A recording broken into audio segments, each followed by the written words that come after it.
अस्सलाम वालेकुम स्टूडेंट्स। आज हम लोग कंप्यूटर 10 में चैप्टर नंबर 4 लेक्चर नंबर 46 देखेंगे। एरे के बारे में बात करेंगे। तो स्टूडेंट्स, अब तक जब भी हम अपनी वैल्यू असाइन करने लगे हैं किसी भी वेरिएबल को, तो सिंगल वेरिएबल को single value by name assign करते थे। For example a = 10, b = 20, c = 30। तो अगर हमें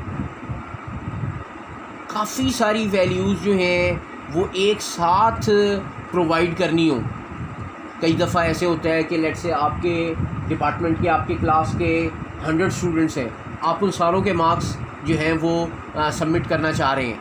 अब आप 100 दफ़ा वेरिएबल असाइन करेंगे तो ये काफ़ी एक मुश्किल काम है, काफ़ी एक टाइम कंज्यूमिंग काम है। तो उसका एक आसान तरीका भी है कि हम कोई डेटा स्ट्रक्चर जैसे कि एरे इस्तेमाल कर सकते हैं। एरे क्या होती है?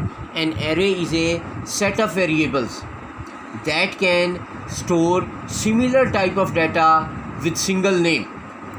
तो हमारे पास एरे ऐसे वेरिएबल्स होते हैं जिनमें हम similar type of data store कर सकते हैं। तो ये मैं आपको एक एरे दिखाता हूँ। लुक हियर, ये एरे को फिज़िकली मैं इंटरप्रीट कर रहा हूँ। यहाँ पर 1 2 3 4 5 मेमोरी लोकेशन मैंने एक एरे को असाइन कर दी हैं। तो ये 5 वेरिएबल्स जो हैं स्टोर कर सकता है। एरे का कोई ना कोई एक नाम होता है।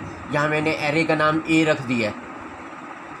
अब मैं हर एलिमेंट के लिए आप बात करता हूँ A0। आपको ये बता दूँ, एरे का इंडेक्स हमेशा 0 से शुरू होता है। इंडेक्स उसकी मेमोरी लोकेशंस हैं 0 1 2 3 4। तो A0 = 5, यानी कि 0 पोजीशन के ऊपर आप 5 लगा दें तो ये A0 वाले बॉक्स में मेरे पास 5 आ जाएगा। A1 = 4, A1 वाले बॉक्स में 4 जाके स्टोर हो जाएगा। A2 = 3, A2 वाले बॉक्स में 3 आ जाएगा। A3 = 6, यहाँ पर 6 आ जाएगा।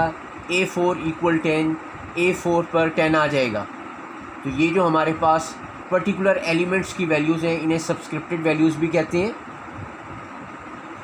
तो ज़रा हम अपनी किताब से देखते हैं फर्दर एरे को डिटेल में। एरे होता क्या है, एरे के यूजेस क्या हैं, और सब्सक्रिप्शन ऑफ एरे क्या कहलाती है। तो चैप्टर नंबर 4 हमारा पहला पेज है, मैं ओपन करता हूँ। Here we are, arrays. An array is a set of variables that can store similar type of data. This set of variables consists of different memory locations, and these locations are adjacent in the memory and are indicated with the same name. तो हमने देख लिया था काफ़ी सारी memory locations हैं, जितनी हम चाहते हैं उतनी हम लोकेट करा देते हैं। 10 20 30 100 हमारी विल के ऊपर है। Each memory location can store only one value and it is called element of array. The element of the array are accessed with the reference to their position or location. This position number is called index. तो हमने देख लिया, अभी आपको diagram में दिखाया था। A0 का मतलब है पहली पोजीशन, तो A0 लिखेंगे तो पहली पोजीशन में हमें बता देगा क्या वैल्यू मौजूद है। The position of each element in an array is different. In the first element of the array has an index value 0. Array हमेशा 0 इंडेक्स वैल्यू से स्टार्ट होती है।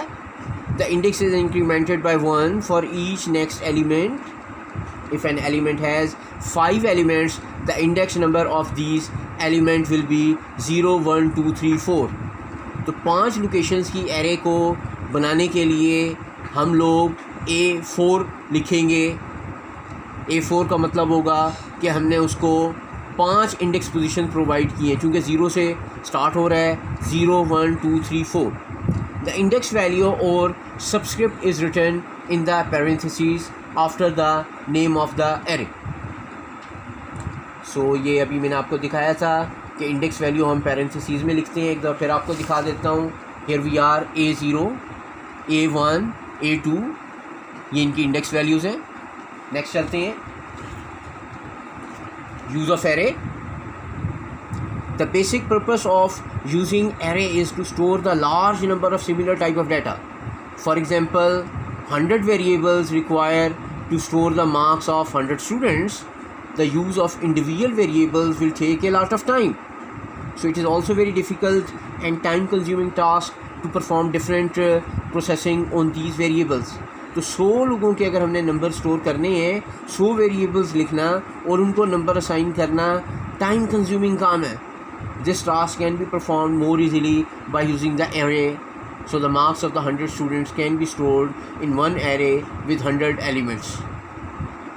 So students, हमने सीख लिया what is array, हमने सीखा what is the use of array. Further बात करते हैं हम सब्सक्रिप्शन ऑफ वेरिएबल्स की. एक बात और, array के अंदर हम स्ट्रिंग डाटा के भी स्टोर कर सकते हैं और array के अंदर हम अपना इंटीजर डाटा, न्यूमेरिक डाटा भी स्टोर कर सकते हैं. सब्सक्रिप्ट वैल्यू की बात करते हैं.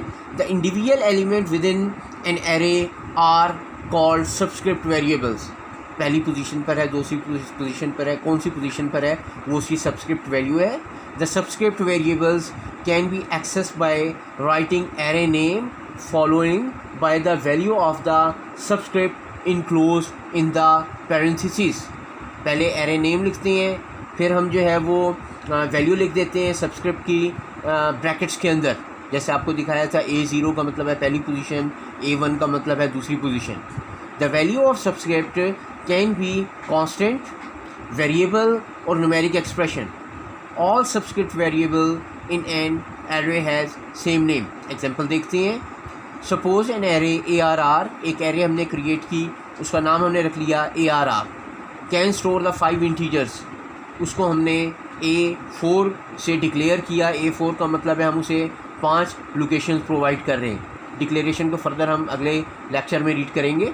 इन this case the name of the array ARR and its 5 elements are like that. ARR0 पहली पोजीशन, ARR1 दूसरी पोजीशन, ARR2 तीसरी पोजीशन, ARR3 चौथी पोजीशन एंड ARR4 पाँचवीं पोजीशन.